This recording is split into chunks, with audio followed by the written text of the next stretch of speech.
Chers amis de la RTA, bonjour, bonsoir, merci de nous suivre. Bienvenue dans le journal de la radio et télé Altagrace.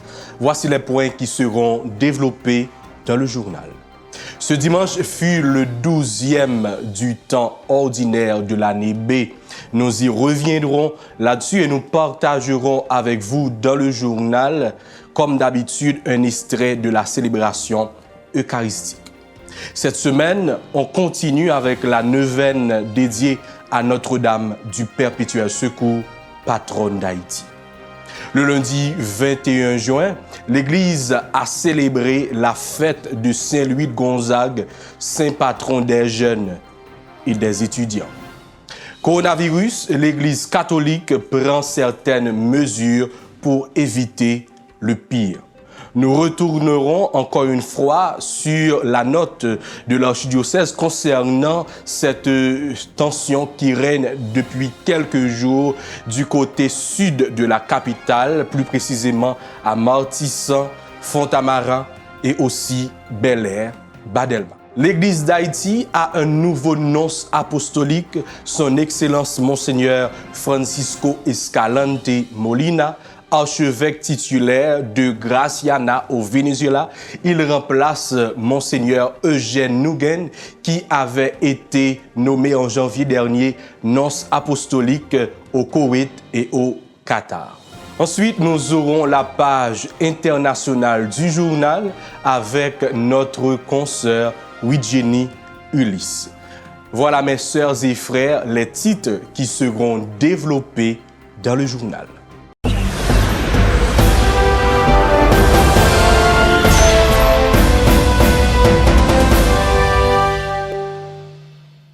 Mes sœurs et frères, encore une fois, bienvenue dans cette nouvelle édition du journal de la radio et télé Altagrace. Merci de nous être fidèles et merci aussi de partager le lien avec vos proches. Le dimanche dernier fut la 12e semaine du temps ordinaire de l'année B. Dans l'Évangile, Saint Marc relate l'épisode de la tempête apaisée. Marc, chapitre 4, versets 35 à 41. Suivons un extrait de cette célébration à la paroisse Altagrace de Delma. Et c'est ça nous besoin, mon Dieu, pour nous gagner la foi qui est solide, la foi qui est inébranlable, la foi qui pas rien, pas problème, pas maladie, capable d'ébranler.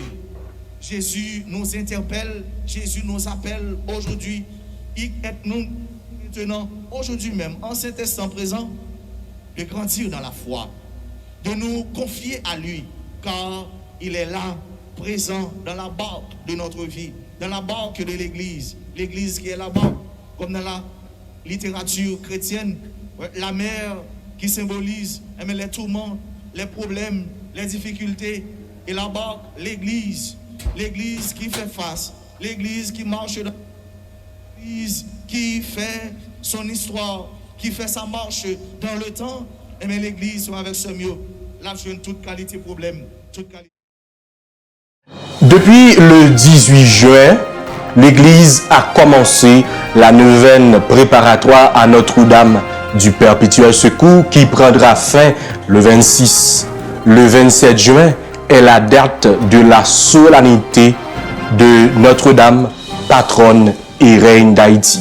Suivons un extrait du déroulement de la neuvaine à la paroisse. Il fait neuvaine à Notre-Dame du Perpétuel Secours dans l'occasion 3e jour neuvaine à Perpétuel. Maman nous Marie, nous venons Pierrot, nous venons la prière au panneau secours. Nous venons la prière au panneau secours. Ensemble, ô Notre-Dame du Perpétuel Secours, du Perpétuel Secours, Nous voici prosternés au pied de votre image. Assurés que, malgré notre indignité, vous jetez sur nous, du haut du ciel. Lundi dernier, l'Église a pu faire mémoire de Saint-Louis de Gonzague, patron des jeunes et des étudiants. Né le 9 mars 1568 à Castiglione del Siviere et mort le 21 juin 1591 à Rome. Louis de Gonzague est un étudiant jésuite mort au service des pastifieri. Il est reconnu saint par l'Église catholique en 1726. En Haïti, il est le patron de la communauté ecclésiale de Canluise, Fonfrède et Beaumont. Il est aussi le patron du collège Saint-Louis de Gonzague des frères de l'instruction chrétienne à Delma. Maintenant, nous allons parler du coronavirus. Les responsables de l'Église continuent à exhorter les fidèles à prendre des mesures en vue de faire face au Covid. Dans les paroisses, des règles ont été mises en place pour protéger les fidèles. Il faut souligner que la semaine dernière, les funérailles de Monseigneur Ducange Sylvain ont eu lieu à la paroisse Saint-Pierre de Pétionville et l'illumination à Torland chez les Salésiens. Bainadel Métellus fait le point. Le mercredi 16 juin dernier, malgré les mesures barrières, plusieurs communautés religieuses, familles de Monseigneur Ducange, représentants de l'Église et de l'État, ont rendu un dernier hommage à Monseigneur Ducange Sylvain au cours de la messe de ses funérailles. Cette célébration a été présidée par le président de la Conférence épiscopale d'Haïti, son Excellence Monseigneur Launay Saturné. Drôle de coïncidence, l'homélie a été prononcée par l'évêque qu'il avait ordonné prêtre le 8 juillet 1995 à l'église Saint-Gabriel de Las Caobas, son Excellence Monseigneur Louis Nerva Quebro, qui est actuellement archevêque émérite du Cap-Haïtien.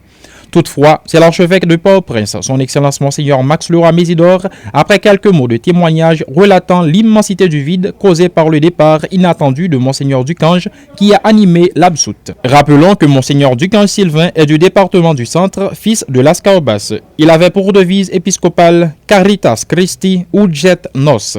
L'amour du Christ nous presse. Merci Seigneur pour ce bel être. À cause des mesures mises en place contre le Covid, les fidèles étaient invités à suivre la cérémonie via Radio Télé-Soleil. Suivons une séquence de cette cérémonie via Télé-Soleil. Du peuple de Dieu et à le connaître dans ses besoins les plus profonds. L'image de la barque est très symbolique pour signifier l'Église. Ainsi, nous avons appris à naviguer avec lui, demeurer fidèle à l'annonce de l'Évangile. Son intégrité humaine assure sa capacité de relations saines, équilibrées, pour ne pas projeter sur les autres ses propres manquements et devenir un facteur d'instabilité. Son comportement juste atteste l'harmonisation d'une vie axée sur l'essentiel. Rejoindre la source intérieure qui draine la vie vers les réalités d'en haut. La solidité de sa... Deux autres fils de l'Église ont été ajoutés sur la liste pour la maison du Père. C'est bien le Père Monterland Mathieu, directeur du bureau diocésain de la Caritas, diocèse d'Écailles, et Père Gérard Jeannot de la congrégation des Salésiens de Don Bosco, tous deux morts à la suite des complications respiratoires. Les 21 du mois, on a toujours un rendez-vous avec la Vierge Altagrace. Pour ce mois, les fidèles ont été invités à suivre la veillée de prière sur les réseaux de radio et télé Altagrace. Une nuit de prière, de supplication, d'adoration et de louange animée par les animateurs de la paroisse. Suivons quelques moments forts de la veillée qui s'est déroulée durant la nuit du 21 au 22 juin.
La situation d'insécurité se complique de jour en jour au bas de la ville.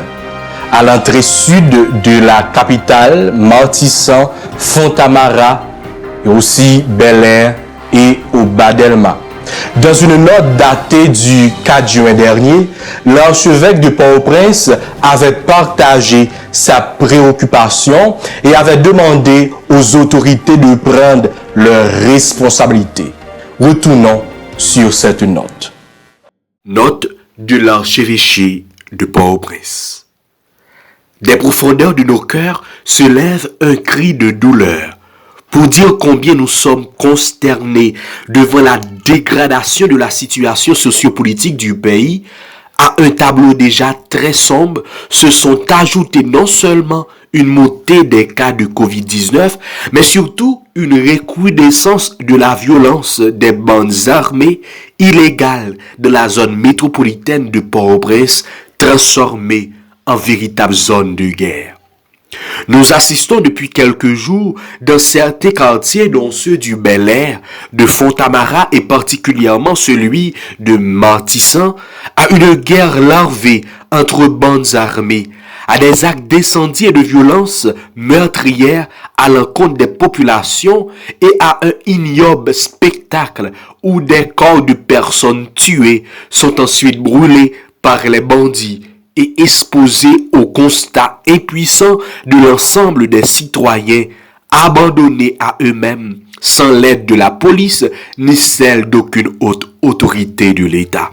Tandis que les bandits font la loi et sèment la terreur.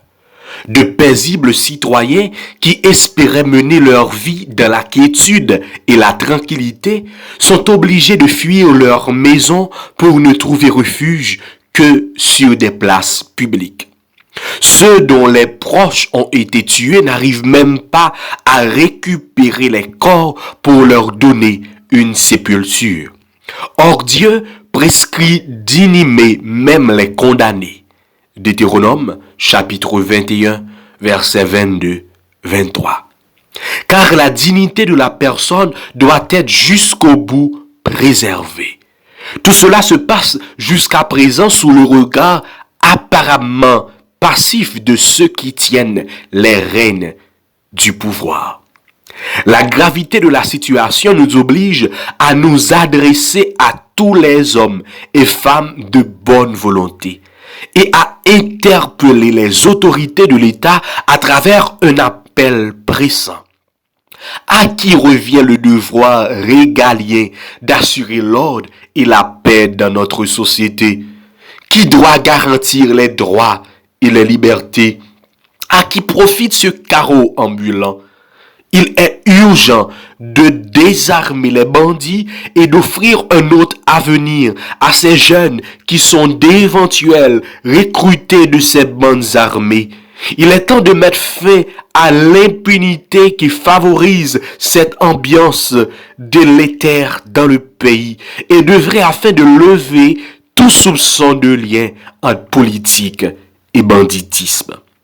L'Église particulière de Port-au-Prince, à travers ses pasteurs, demeure préoccupée par cette situation. Une réalité macabre retient d'une manière spéciale l'attention des prêtres qui exercent leur mission dans ces zones. Nous restons proches de ceux et celles qui souffrent dans ce climat de violence qui règne dans le pays, plus spécialement de la zone métropolitaine de Port-au-Prince. Elle invite le peuple chrétien à la prière, de la confiance et de l'espérance d'un jour nouveau. L'archidiocèse de Port-au-Prince invite les fidèles à intensifier leurs prières en demandant à Dieu les grâces spéciales de la paix pour Haïti et de la réconciliation entre les Haïtiens. Le Seigneur entend ceux qui l'appellent. De toute leur angoisse, il les délivre. Il est proche du cœur brisé. Il sauve l'esprit abattu. Psaume 33, 18-19. Qu'il nous prenne en grâce et nous bénisse. Donné le 4 juin 2021, l'archevêché de Port-au-Prince. Nous avons un nouveau nonce apostolique en Haïti. Son Excellence Monseigneur Francisco Escalante Molina, archevêque titulaire de Graciana. Cette nouvelle a été confirmée le vendredi 4 juin dernier par le révérend père Abel Toglo. J'ai l'honneur de porter à votre connaissance que sa sainteté le pape François a nommé nonce apostolique en Haïti, son Excellence Monseigneur Francisco Escalante Molina, archevêque titulaire de Graciana. Monseigneur Escalante Molina est né à La Grita, Venezuela, le 29 janvier 1965, ordonné prêtre le 26 août 1989. Il est incardiné à San Cristobal. Il est titulaire d'un diplôme en droit canonique. Il est entré au service diplomatique du Saint-Siège le 13 juin 1998 et a œuvré dans les représentations pontificales au Soudan, au Ghana, à Malte, au Nicaragua, au Japon et en Slovénie. Il a été nommé nonce apostolique en République du Congo le 19 mars 2016, puis nonce apostolique au Gabon le 21 mai 2016. Son Excellence Monseigneur Francisco Escalante Molina parle espagnol, français, anglais, italien. D'ores et déjà, portons ensemble le représentant du Saint-Père en Haïti dans nos prières. Confions sa mission à l'intercession de Notre-Dame du Perpétuel Secours, patronne d'Haïti. Cette semaine, à l'espace invité de Radio et Télé Altagrace, nous avons eu le plaisir de recevoir M. Godson Lebrun, spécialiste en communication. Nous avons abordé avec lui différents points sur ce domaine, plus précisément dans le contexte actuel, insécurité et COVID-19. Cette émission est bien sûr disponible sur cette plateforme. Regardons ensemble un extrait de cette interview. C'est ça qui arrive dans le pays d'Haïti parce que au fur et à mesure nous voyons que acteurs radicalisent les positions donc ils ne pas échanger entre eux et le ça nous arrive dans les conflits intestins entre nous-mêmes qui sommes seul peuple. Donc communication qui a résout le problème ça et comment nous résout le problème ça dans la communication, c'est justement favoriser échanger. Donc communication non seulement les gens sont capables de porter un bien mais comme ça tout il est capable de porter un mal dans la société à tout. Oui, communication, si nous pas fait choix communication, nous pas choisi communication pour résoudre le problème, pour nous au moins exprimer nous et que l'autre là exprimer le tout, nous au moins comprendre chaque point de vue par nous, ça va permettre que nous arrivions dans des situations de tension et de conflit qui ne peuvent pas résoudre, parce que pour qu'il conflit ou résoudre, il faut qu'au moins on s'entend on s'exprime. Et maintenant, mes sœurs et frères, c'est la page internationale du journal avec notre consoeur Widjeni Ulysse. Bonsoir Widjeni. Bonsoir Marc Hérol Eliassin, bonsoir mesdames et messieurs et bienvenue dans la page internationale du journal de la radio et télé Altagrace. Nomination au tribunal suprême de la signature apostolique. Cet organisme de la curie romaine, dédié à l'administration de la justice au sein de l'Église catholique, voit son organigramme mis à jour par les nominations de 12 cardinaux et évêques comme nouveaux membres et de plusieurs experts canonistes comme référendaires. Parmi les nouveaux membres nommés par un quinquennat figurent 4 cardinaux. Les Américains Joseph William Tobin, CSSR, archevêque de Newark, et James Michael Harvey, archiprêtre de la basilique Saint-Paul hors-les-Murs, l'Allemand Gérard Müller-Ludwig, préfet émérite de la Congrégation pour la doctrine de la foi, et le Maltais Mario Grec, secrétaire général du Synode des évêques. Le CELAM invite à valoriser les réfugiés en Amérique latine. À l'occasion de la Journée mondiale du réfugié du 20 juin, le Conseil épiscopal latino-américain a lancé un appel invitant les autorités politiques à ne pas voir les réfugiés seulement comme des personnes vulnérables, mais comme des atouts pour la société. Un papier de Vatican News rapporté par notre consoeur Irma Sarah Juvenal.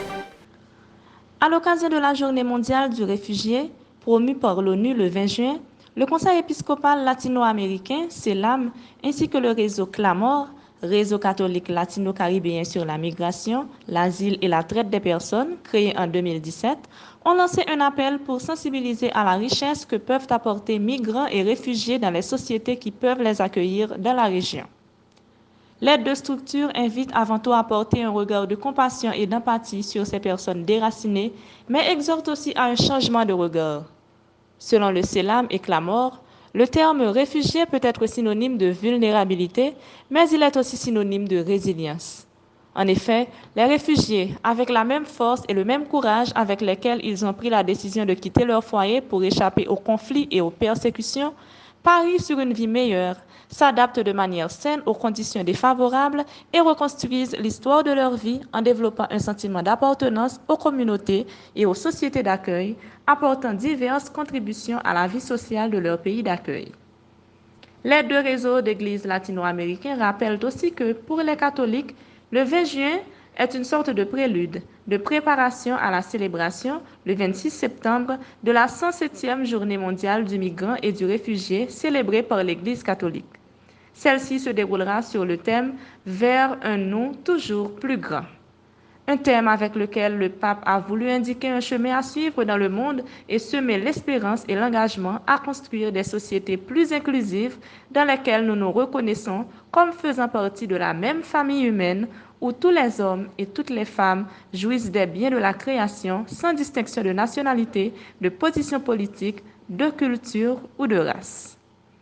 Irma Sarah Juvenal, Radio-Télé Altagrace. Depuis le début de la pandémie, la charité concrète du pape François pour ceux qui en souffrent ne cesse de traverser le monde. Ce vendredi, l'OMS s'alarme de l'augmentation des infections dues aux divers variants, notamment dans les pays les plus pauvres où les campagnes de vaccination peinent à démarrer. Dans ce contexte, l'aumônerie apostolique coordonnée par le cardinal Konrad Krajewski a acheté un lot de ventilateurs pulmonaires et les a envoyés avec d'autres matériels médicaux et soins de santé à certains pays qui ont encore besoin de tels dispositifs de secours. Le Brésil et l'Inde, qui détiennent toujours le triste record du total de près de 50 millions de victimes, l'Argentine, la Colombie, le Chili, l'Afrique du Sud, la Bolivie, la Syrie et la Papouasie-Nouvelle-Guinée. Ce matériel médical sera distribué aux structures sanitaires locales grâce aux nonciatures, précise l'aumônerie. Malgré les efforts de personnel de santé du monde entier, la pandémie n'est pas sous contrôle. Alors que l'Europe discute de passes sanitaires permettant de voyager sans restriction, la propagation des variants se poursuit et le nombre d'infections augmente au Royaume-Uni ainsi qu'en Russie et au Portugal où les arrivées et les départs à Lisbonne ont été bloqués. Dites cette prière continuellement, a insisté le pape François devant la foule sur la place Saint-Pierre la semaine dernière. Seigneur Jésus-Christ, aie pitié de moi pécheur. Vivons un extrait tout en répétant ensemble cette belle prière du Saint-Père. Signore Gesù Cristo, Figlio di Dio, abbi pietà di me peccatore. Avete sentita? La diciamo insieme? Signore Gesù Cristo, Figlio di Dio, abbi pietà di me peccatore. Una semplice preghiera, ma molto bella. Una preghiera che poco a poco si adatta al ritmo del respiro e si estende a tutta la giornata. Com'era? Signore Gesù Cristo, abbi pietà di me peccatore. Io non ho sentito, uno più forte. Signore Gesù Cristo, abbi pietà di me peccatore. Dirla questa preghiera continuamente ti aiuterà all'unione con Gesù. Eh oui, c'est une très belle prière du pape François. Seigneur Jésus-Christ, aie pitié de nous pécheurs. Merci, oui, Jenny, Ulysse. Merci à vous tous qui étaient avec nous durant ce journal. Merci à nos chers techniciens. Déjà, je vous souhaite une très bonne fête du perpétuel secours. À bientôt.